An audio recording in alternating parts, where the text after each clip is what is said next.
Hi all of you welcome back to Ramareddy maths academy. ఇదేవరకంటే R18 last minute help. Okay, Venkatesh ఈ video start చేయడానికి ముందు, Venkatesh I think నువ్వు టెన్షన్లో ఉన్నావు, తిడుతున్నాడు మేడంని. మీకు చెప్తే అర్థమైతలేదా? మీకు ఏమన్నా పిచ్చా? R18 వీడియోస్ చేయండి అంటే ఫస్ట్ ఆఫ్ ఆల్ వీడియోలో డిస్క్రిప్షన్లో మీకు R18 రీసెంట్ అవుట్ టు పాసులు పోస్ట్ చేశాను కదమ్మా. డిస్క్రిప్షన్లో టైటిల్కి కింద మోర్ అని వస్తుంది, అది క్లిక్ చేస్తే మన playlist all R18 videos playlist వస్తాయి. చాలా చాలా ఉన్నాయి, మీకు చేస్తున్నాను. బట్ చెక్ చేయడం అనేది తెలుసుకోండి ఫస్ట్ ఆఫ్ ఆల్, తర్వాతనే కామెంట్ చేయండి. Venkatesh, all the very best. Okay, నాకు తెలుసు నువ్వు ఈ వీడియో చూస్తున్నావని. లాస్ట్ మినిట్ హెల్ప్ R18 నాన్న. ఓకే, ఈ వీడియో కింద ఒకవేళ ఎవరికైనా కన్ఫ్యూజ్ అయితే, ఇప్పుడు మీకు టైటిల్ ఉంటుంది కదా, DM how to pass last minute help అని, దాని కింద మోర్ అని క్లిక్ చేస్తే ఆల్ లింక్స్ అవైలబుల్ ఉంటాయి. తెలియని వాళ్ళు అయితే అక్కడికి వెళ్ళి హౌ టు పాస్ కావచ్చు, ప్లేలిస్ట్ కావచ్చు, ఎవ్రీథింగ్, ఈవెన్ మీ ప్రీవియస్ క్వశ్చన్స్ యొక్క PDF అనేది కూడా ఇస్తున్నాను, చెక్ చేసుకోండి. మరి ఇది ఎవరంటే చదివే వాళ్ళు చూడండి, చదవని వాళ్ళు అయితే పక్కా చూడండి. వన్ డే బ్యాటింగ్ చేసేవాళ్ళు, ఏమి రాదనే వాళ్ళు, కన్ఫ్యూజన్లో ఉన్నవాళ్ళు, టెన్షన్తో ఏం చదవాలో అర్థం కావట్లేదు అనేవాళ్ళు. బట్ బాగా చదివే వాళ్ళు మాత్రం ఏం చేయండి బెటా, ఫుల్కి ఫుల్ మార్క్స్ రావాలంటే ఫస్ట్ మన ఆల్ హౌ టు పాస్ చూసి యూనిట్ వైజ్ ప్రిపేర్ అయిన తర్వాత అసలు మాకేమొచ్చు రాదు అనుకునే వాళ్ళు అప్పుడు ఈ వీడియో చూడండి నాన్న. ఫస్ట్ ఈ వీడియో చూసి బాగా చదివే వాళ్ళు మీ స్కోరింగ్ అనేది తక్కువ చేసుకోవద్దు. ఇది ఎట్లంటే చాలా టెన్షన్గా ఉంది, అట్లీస్ట్ నాకు వచ్చు అని తెలుసుకునే వాళ్ళ కోసం అండి ఈ video. How to pass first unit వచ్చేసి నేను మీకు క్లియర్గా కావాలి యూనిట్ వైజ్ అంటే కంపల్సరీ హౌ టు పాస్ చూడండి.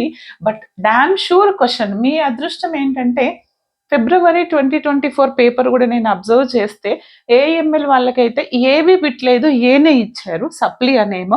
ఒకవేళ అలా ఇస్తే మీరు చాలా అదృష్టవంతులండి. అలా రావాలని లేదు. మన యూనిట్ 1 వచ్చేసి లాజిక్స్ అండ్ ప్రూఫ్, దీన్నే మ్యాథమెటికల్ లాజిక్ అంటాము. మీరు వచ్చిన వాళ్ళు రాని వాళ్ళు ఫస్ట్ నేర్చుకోవాల్సింది ఏంటి అని అంటే కన్స్ట్రక్ట్ ట్రూత్ టేబుల్. ఓకే, ఈ ట్రూత్ టేబుల్ని అసలు ఒక్కసారి వినండి. ట్రూత్ టేబుల్ కన్స్ట్రక్షన్లో రీసెంట్గా ఒక వీడియో పోస్ట్ చేశాను, ఐ థింక్ 8 months బ్యాక్ అండి. నార్మల్ వీడియోస్ మనకి 3 years బ్యాక్ పోస్ట్ చేశాను R18 వాళ్ళకి. ఆ 8 months బ్యాక్ పోస్ట్ చేసిన వీడియో లింక్ అనేది కింద ఇస్తున్నా. ఎందుకంటే కంపల్సరీ మీకు 3 వేరియబుల్స్ ఉంటాయి ట్రూత్ టేబుల్లో, PQR. ఆ PQR ఎలా రాయాలి అనేది చాలా లాజిక్గా చెప్పాను.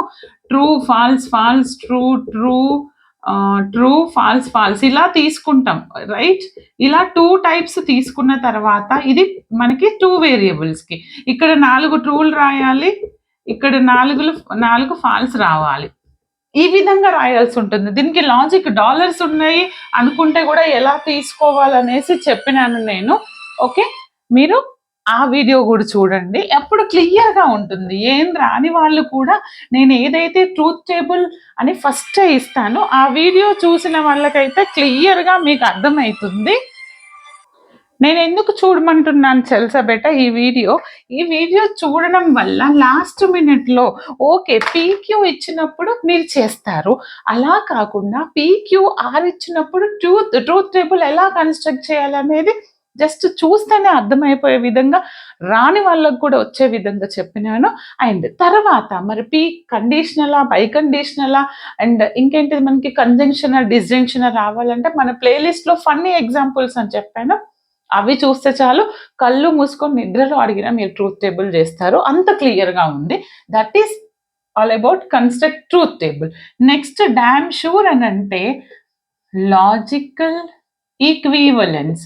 మరి ఈ లాజికల్ ఈక్వివలెన్స్ అంటే ఏంటి మేడం అని అంటే ఏం లేదండి, ఒక స్టేట్మెంట్ ఇస్తారు, ఒక కాంపౌండ్, ఇక్కడ కూడా కాంపౌండ్ ప్రపోజిషన్ ఇస్తారు, P and Q, P implies Q, so and so, P double implies Q అని ఇచ్చినప్పుడు దట్ ఈస్ కాంపౌండ్ ప్రపోజిషన్. ఇక్కడ కూడా కాంపౌండ్ ప్రపోజిషన్ సంథింగ్ ఇలా ఇస్తారు, negation, P implies negation Q, and P double implies ఇలాంటిది ఇచ్చినప్పుడు check the equivalence, logical equivalence అంటే and ఇచ్చారు, లేదా ఇలా ఇవ్వకపోతే ఇక్కడ మనకి ఇలాంటి సింబల్ ఉంది, 3 లైన్స్ ఉంటాయి, బార్స్ ఉంటాయి, దట్ ఈస్ లాజికల్ ఈక్వివలెన్స్. అంటే ఇక్కడ వచ్చినటువంటి వాల్యూ వీటి మధ్యలో అండ్ ఆరో ఉంటుంది. ఈ రో అండ్ సారీ ఈ కాలం సేమ్ వస్తుంది. ఓకేనా, చెప్పాను ఆ వీడియోస్, అది చెక్ చేసుకోండి. లాజికల్ ఈక్వివలెన్స్ అని అడిగినప్పుడు ఏం మెన్షన్ చేయకపోతే మీరు ట్రూత్ టేబుల్ నుంచి చేయండి.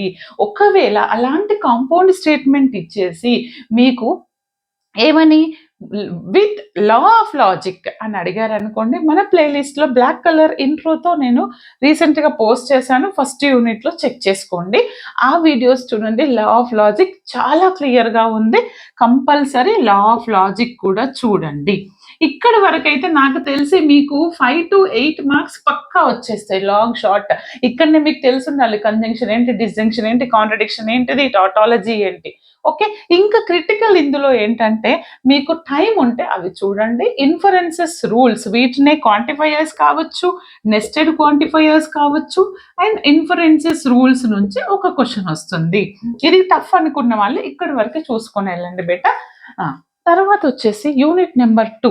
ఇప్పుడు చాలా మంది యూనిట్ నాకు తెలిసి మీరు సెట్ థియరీ అనేది ఓన్లీ, నేను ఇప్పుడు ఈ వీడియో తర్వాత మీకు R18 ప్లేలిస్ట్ అని పెడుతున్నాను, ప్లేలిస్ట్ యొక్క లింక్స్ అనేవి ఇస్తాను, అక్కడ చెక్ చేసుకోండి.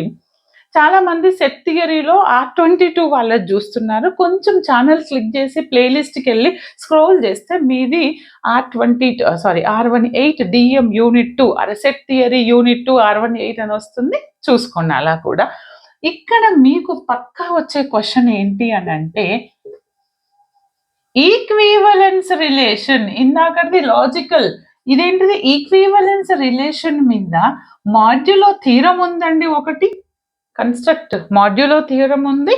ఓకే, అది కావచ్చు, లేదా ఒక రిలేషన్ ఇచ్చేసి ఒక సెట్ ఇచ్చేసి సెట్ బిల్డర్ ఫామ్ అయిన ఇవ్వచ్చు, మనకి టాబులర్ ఫామ్ అయిన ఇవ్వచ్చు, ఇచ్చేసి construct equivalence relation or show that this is equivalence అంటే ఒక సెట్ ఇస్తాడు, ఎక్స్ ఆర్ ఏ ఇచ్చి a minus b divides something 6 or 7 ఇస్తాడు, ఇక్కడ ఒక సెట్ అంటే మీరే సెట్ రాయాలి, సెట్ బిల్డర్ ఫామ్ రాసిన తర్వాత ఓకే, ఆ ఉన్నటువంటి సెట్లో ఉన్నటువంటి ఎలిమెంట్స్ 6తో డివైడ్ అయ్యే ఎలిమెంట్స్ తీసుకొని చెక్ చేయాలి. ఏమని, ఈక్వివలెన్స్ అంటే ఏంటిది, రిఫ్లెక్సివా, సిమెట్రికా అండ్ ట్రాన్సిటివ్ అవుతున్నాయని. కంపల్సరీ ఈక్వివలెన్స్ రిలేషన్ మీద ఒక క్వశ్చన్ వస్తుంది, అది ఈక్వివలెన్స్. ఇంకొకసారి దీని ముందు అడిగారు, define detailed equivalence relation properties అని అంటే రిఫ్లెక్సివ్ ప్రాపర్టీ ఏంటి, సిమెట్రిక్ ఏంటి, ట్రాన్సిటివ్ ఏంటి, క్లియర్గా రాయాల్సి ఉంటుంది. ఈ 3 సాటిస్ఫై చేస్తే ఈక్వివలెన్స్ అనేసి మీరు చెప్పాల్సి ఉంటుంది. ఓకేనా, అలా కూడా అడుగుతారు. అండ్ ఇక్కడ కూడా మనకి ట్రాన్సిటివ్ మీద అండ్ సిమెట్రిక్ మీద అండ్ యాంటీసిమెట్రిక్ కావచ్చు, అలాంటి ప్రాపర్టీస్ అడుగుతారు. ఇదైతే షూర్ షార్ట్. అండ్ దీనితో పాటు పక్కా క్వశ్చన్ ఏంటి అంటే హస్సే డయాగ్రామ్.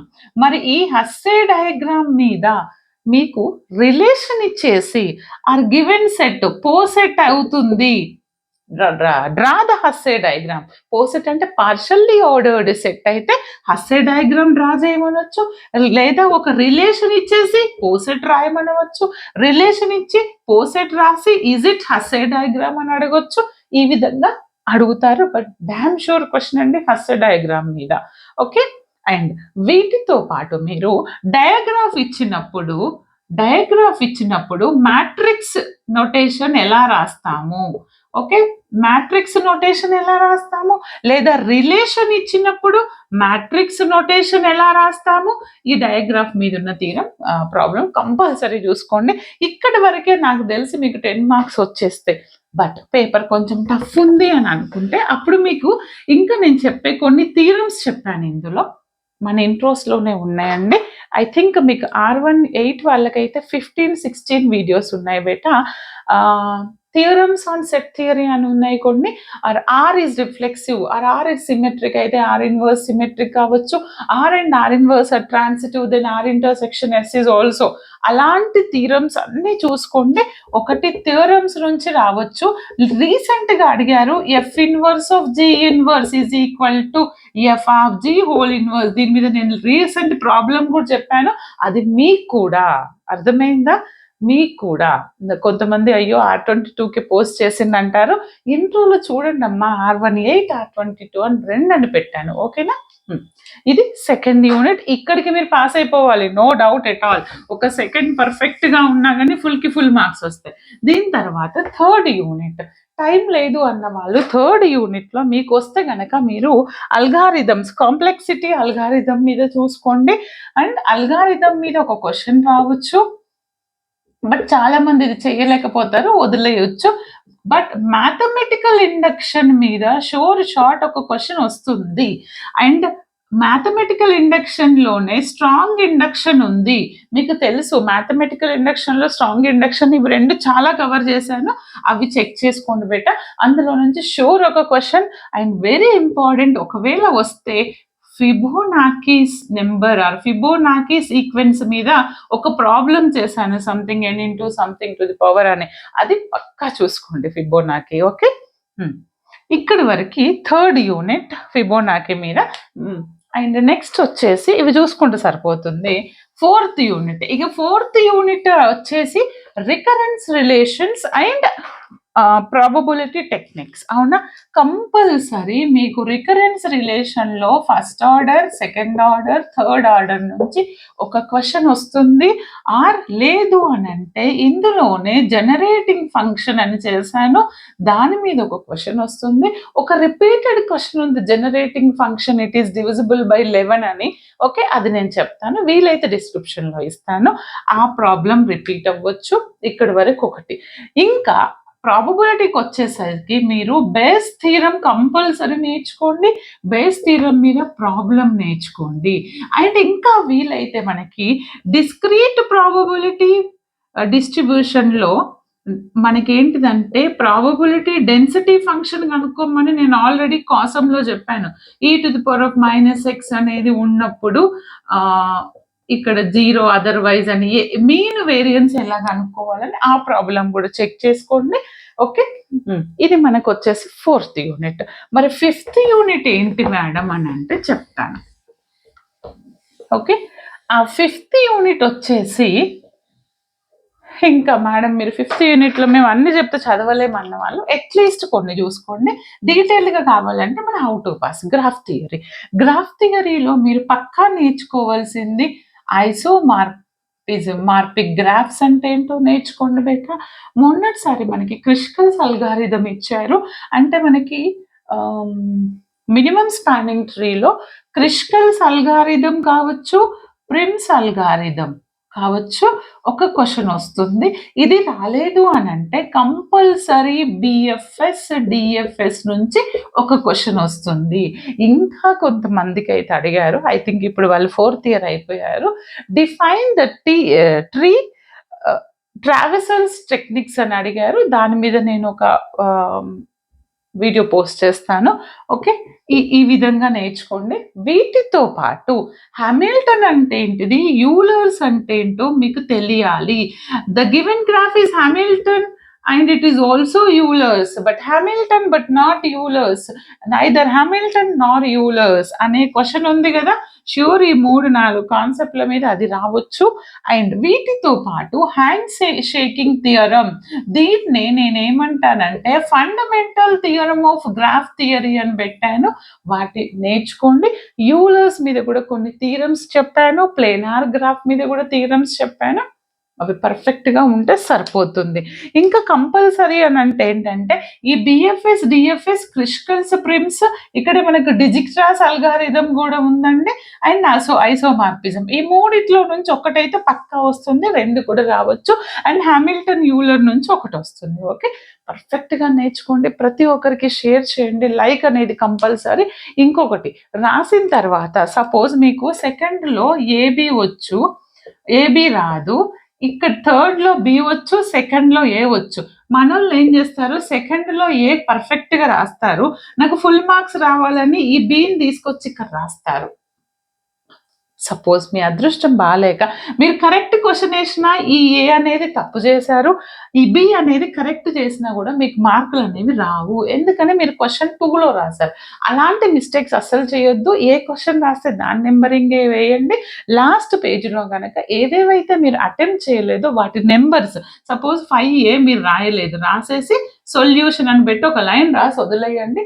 క్వెషన్‌లో ఏమన్నా మిస్టేక్స్ ఉంటే మనకు మార్క్స్ వస్తాయి బేటా. All the very best. Compulsory బాగా ప్రాక్టీస్ చేయండి. ఇంకొకసారి డీఎం బ్యాక్‌లాగ్ అంటూ మనకుండొద్దు. Thanks for watching. Like, comment, share compulsory.